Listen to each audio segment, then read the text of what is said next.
आज हम करेंगे क्लास 9th की हिंदी की वर्कशीट नंबर 2। यहाँ पर आप अपना नाम और यहाँ पर आप अपने टीचर का नाम, डेट है हमारी 7 जुलाई 2021। पढ़ते हैं। प्यारे बच्चों, कोरोना महामारी के कारण कई परिवार परेशान हुए, लेकिन उन्होंने साहस और धैर्य के साथ एक संकट का सामना किया। जब हम कभी कष्ट में होते हैं तो लोगों की बातें, महापुरुषों का जीवन संघर्ष, अच्छे विचार और हौसला देने वाली कविताएं याद आती हैं। वह हमें दुखों से लड़ने की ताकत देती हैं। आइए आज हम ऐसी ही कविता को पढ़ते हैं, समझते हैं और उससे संबंधित उत्तर देखकर दिमाग और मन को मजबूत करते हैं। इस पूरे पैराग्राफ का मतलब है कि जो परिवार कोरोना महामारी के समय, इसका मतलब ये हुआ कि जो घर के लोग कोरोना महामारी के समय जो थोड़े संकट में थे, उन्होंने बहुत साहस से और धैर्य से काम लिया था कोरोना महामारी के समय। और उन्होंने बहुत सारे महापुरुषों की जो एक तरह से कविताएं होती हैं वो सब एक तरह से याद करिए, अपने दिमाग में लाए कि हमें दुखों से लड़ने की ताकत, क्योंकि वो कविता क्या होती है, वो हमें ना दुखों से लड़ने की ताकत देती हैं। ठीक है। इसी से रिलेटेड हमें यहाँ पर ये पूरी एक कविता दे रखी है, हमें पढ़नी है और फिर देखना है कि ये क्या है। ठीक है, पढ़ते हैं। जब भी जीवन हार जाना तुम, साहर पुस्तकों का गुनगुनाना तुम, हार का गम लगे सताने जब, अपनी भूलों पे खिलखिलाना तुम। अब इसका मतलब क्या हुआ? इसका मतलब ये हुआ कि जब भी तुम्हें लगे या तुम हार जाओ अपने जीवन में, तो तुम सार मतलब कि जो कविताएं होती है, जो उनके पैराग्राफ होते हैं, उनको गुनगुनाना तुम। ठीक है। हार का गम, जब तुम्हें लगे कि तुम एक तरह से परेशान होने लगे, कि जब तुम्हें बुरा लगे कि तुम हार गए हो और वही चीज़ तुम्हें सताने लगे, तो अपनी ही भूलों पे खिलखिलाना तुम। दूर दुनिया से जो तुम्हें कर दे, ऐसी बातें नहीं बढ़ाना तुम। अब कोई व्यक्ति तुम्हें अपनी पूरी फैमिली फ्रेंड से दूर कर दे, ऐसी जो बातें होती हैं वो आगे नहीं बढ़ाने चाहिए तुम्हें। नीतियाँ दोहरी है नहीं अच्छी, जीने का एक नियम बनाना तुम। बोझ जीवन पे चाहे जितना हो, हौसला अपना मत घटाना तुम। अब तुम्हारे जीवन पे जितना भी बोझ हो, बट हौसला तुम अपना मत कभी कम करना या घटाना। ठीक है। वक्त कैसा भी सामने आए, अपना किरदार मत गिराना तुम। तुम्हारे पास कैसा भी टाइम आए, जैसे कि यहाँ पर लोगों के पास कैसा टाइम आया था, बहुत संकट, उन्होंने धैर्य से काम लिया था। ऐसे ही जब भी तुम्हें लगे कि तुम्हारा वक्त थोड़ा ख़राब आ रहा है, बट तुम अपना किरदार, अपना हौसला, अपना धैर्य मत गिराना तुम। ठीक है। इस पूरी कविता का ये मतलब हुआ। अब इससे रिलेटेड कुछ क्वेश्चंस हैं, वो देख लेते हैं। ये है फर्स्ट, निम्नलिखित शब्दों के विलोम लिखिए। हार का, जीत, जीना का, मरना, गिरना का, उठना। ठीक है। अभी तो 3 के ये रहे, हारना, जीना और उठना। अब हम गिरने, यहाँ तक हमने लिख लिया। अब ये 3 बचे हैं। जीवन का क्या होगा? मरण। घटना, घटना का क्या होगा? यहाँ पर होगा घटने का मतलब, घटने का होगा बढ़ना। ठीक है। और अपना का पराया। ठीक है, हमने कर लिए। एक बार बड़े पे लिख देते हैं। हार का है जीत, जीना का है मरना, गिरना का है उठना, जीवन का है मरण,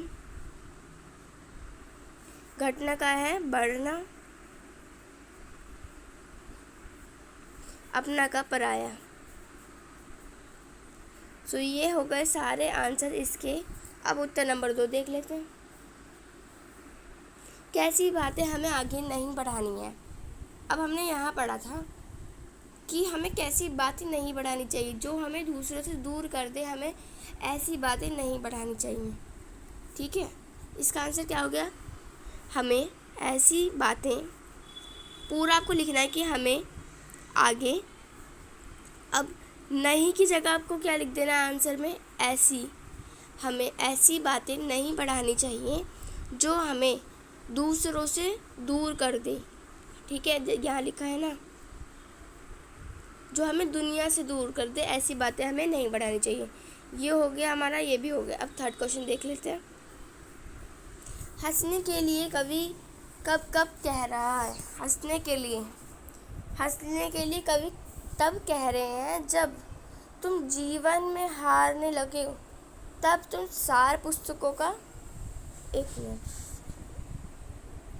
हाँ, हंसने के लिए तब कह रहे हैं कवि जब हमें हार का गम सताने लगे। ठीक है, तो ये रहा इसका आंसर, उत्तर नंबर 3 का आंसर ये रहा।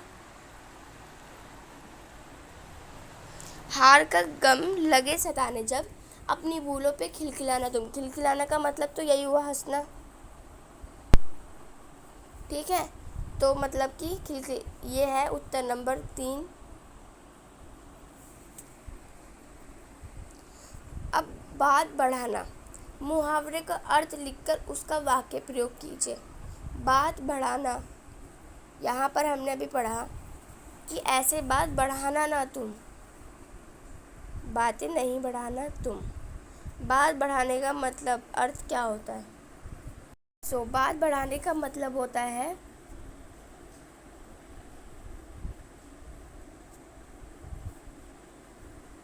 सगमग। ठीक है, सगमग होता है। और इसका वाक्य क्या होगा?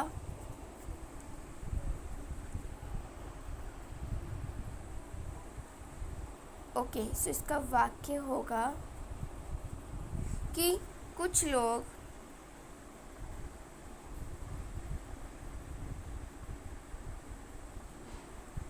लोगों ने, या फिर हम यहाँ पर एक अच्छा से ले सकते हैं, जैसे कि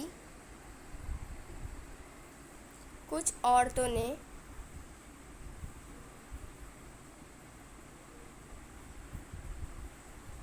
सब्जी के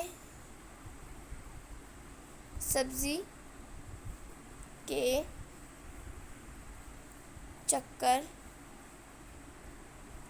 ये पूरा लिख लो, उसके बाद मैं इसको हटा देती हूँ और उसके बाद आगे, सब्जी के चक्कर में और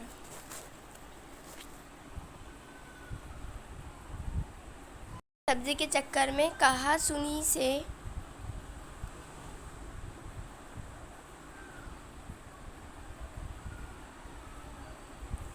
आगे बात बढ़ा दी। ठीक है, इसका मतलब कि कुछ लोगों ने और कुछ औरतों ने सब्जी के चक्कर में कहा सुनी से आगे बात बढ़ा दी। आगे बात बढ़ा दी मतलब कि मारपीट। ओके, ये हो गया एंड ये भी हो गया। अब इस पे आते हैं, वक्त कैसा भी सामने आए अपना किरदार मत गिराना तुम। इन पंक्तियों का भाव स्पष्ट कीजिए।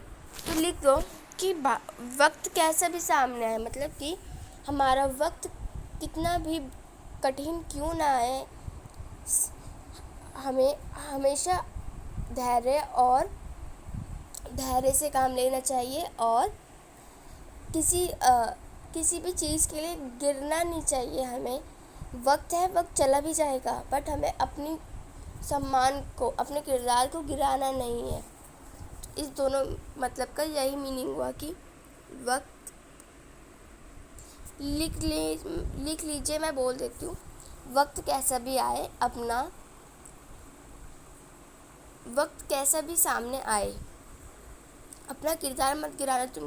पंक्तियों का भाव ये है कि हमारा वक्त कितना भी कठिन क्यों ना है, हमें धैर्य से कार्य करना चाहिए और हमें वो समय है, वो बाद में वो समय बीता जा सकता है, इसीलिए हमें अपने सम्मान या अपने किरदार को गिराना नहीं है। ओके, सो ये हो गया, ये हो गया, ये भी हो गया। अब प्रश्न नंबर 6 देखते हैं। आपकी प्रिय पुस्तक कौन सी है और क्यों? मेरी प्रिय पुस्तक आपकी कौन सी है? सो मेरी फेवरेट बुक है विष्णु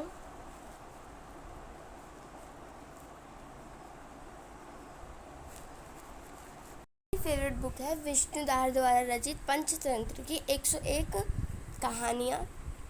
उसमें क्या है मेरी वो, और क्यों है मेरी प्रिय, क्योंकि इसमें जीवन के संघर्ष और जीवन के हर एक परिस्थिति में हमें कैसा स्वभाव करना चाहिए, ये सब 101 में लिखा गया है, बताया गया है कहानियों में। सो आज की वीडियो होती है यहीं पर ख़त्म। अगर आपको मेरी वीडियो पसंद आए, do like, share and subscribe my channel. Thanks for watching.